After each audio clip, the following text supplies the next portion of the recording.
আমাদের সদ্দে নিজামী ভাই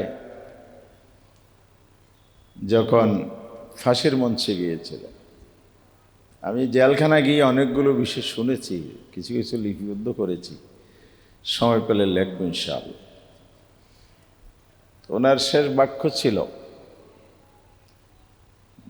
ফাঁসির মঞ্চে দাঁড়িয়ে আকাশের দিকে তাকাইছেন। এটা হলো যারা উপস্থিত ছিলেন ফাঁসির মঞ্চে তাদের একজন, যেহেতু গভর্নমেন্ট সার্ভিস করে নাম বলছি না, উপরের দিকে থাকে উনি বলেছিলেন, রব্বুল আলামিন তুমি সাক্ষী আমি কোনো অপরাধ করি নাই, আর আমি আজকের এই দিনটার জন্য জালেমের কুটুরি থেকে মুক্ত হয়ে অপেক্ষায় ছিলাম তোমার সান্নিধ্যে যাওয়ার জন্য। তুমি আমি আর শাহাদত কবুল করো। এবং তিনি বলে গিয়েছিলেন, ইসলামী আন্দোলন কর্মীর উদ্দেশ্যে আমার এই জীবন দেয়া রক্ত দেয়া বৃথা যাবে না, এই রক্তের বিনিময়ে বাংলাদেশে ইসলামী আন্দোলনে বিজয় হবে ইনশাআল্লাহ। আমরা এটা বিশ্বাস করতে চাই, আল্লাহর কাছে দোয়া করতে চাই, আল্লাহ যেন বাংলাদেশে ইসলামী আন্দোলনকে আগামী দিনের নির্বাচনী লড়াই এবং যুদ্ধে বিজয় দান করেন। আমাদের শহীদের এই মর্যাদা, সকল শহীদের মর্যাদা সমুন্নত রাখুন। এখানে 2 শহীদ পরিবার, 3 শহীদ পরিবার, বান্না আছে নাকি? হ্যাঁ, বান্না আছে। ফয়েজ ভাই আমার খুব স্নেহের মানুষ ছিলেন, বয়সে বড় ছিলেন, তো খুব স্নেহ করতেন।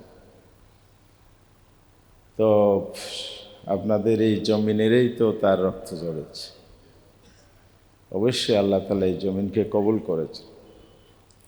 তো আমরা সকলে দোয়া করব আল্লাহ যেন সকল শহীদদেরকে কবুল করেন। তো এই জন্য যারা নিজেদের মধ্যে শৃঙ্খলা রক্ষা করতে পারে না, যারা নিজেদের কর্মীর নিরাপত্তা দিতে পারে না, আবার নমিনেশন কিছু ঘোষণা করে কিছু করে না, নেতা আসিবে, অমুক সপ্তাহে আসিবে, অমুক মাসে আসিবে, ওই আন্দোলন ঈদের পরে, কোন ঈদের পরে আল্লাহ জানে। এখন আসিবে যে কখন আসিবে সেটা আল্লাহ ভালো জানে। এই নড়বড়ে অবস্থা দিয়ে আপনারা আমাদেরকে ভোটের ভয় দেখান। আপনারা জানেন না কোন দানবীয় শক্তির বিরুদ্ধে আমরা দাঁড়িয়ে আজকের এই পর্যায়ে এসেছি। আল্লাহ তাআলা আমাদের সাথে আছেন। মূল শক্তি কোথায়? উপরে। সুতরাং আমাদেরকে এই হুমকি দামকি দিয়েন না রে ভাই। আমাদের কদম শক্ত, আমাদের ঈমান মজবুত, আমাদের তাওয়াক্কুল সর্বোচ্চ পর্যায়ে। ইনশাআল্লাহ আল্লাহ আমাদের সাথে আছেন, আল্লাহ সাহায্য করবেন। এবার একটু রামগঞ্জে না আসলে তো চা পানি যা খাওয়াইছে এটা হগাদায় হয় না। আপনারা সারা দেশে জিতবেন এটা চান, রামগঞ্জে জিতবেন চান না?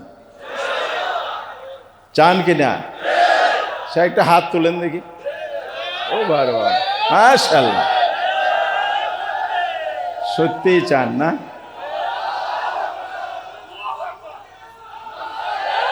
আচ্ছা এবার হাত নামান, এবার একটা হাত নামান।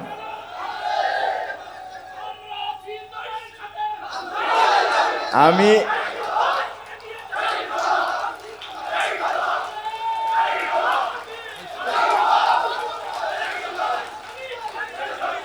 ভাই শোনেন, দাড়িপাল্লা লক্ষ্মীপুর গিয়ে দিয়েন, হাত তুলে কিন্তু বিপদে পড়ছেন। পরে কয়টা হাত উঠে আমি দেখব। পরীক্ষার পালা শুরু হচ্ছে কিন্তু, কথা বলছেন কিনা? জিতবেন কি ঢাকা বৈশা, এসি রুমের বাতাস খাইয়া? কোথায়? লক্ষ্মীপুরের গরম তাপে কি মাঠে ঘাটে তৎপরতা চালালেই জিততে পারবেন ইনশাআল্লাহ।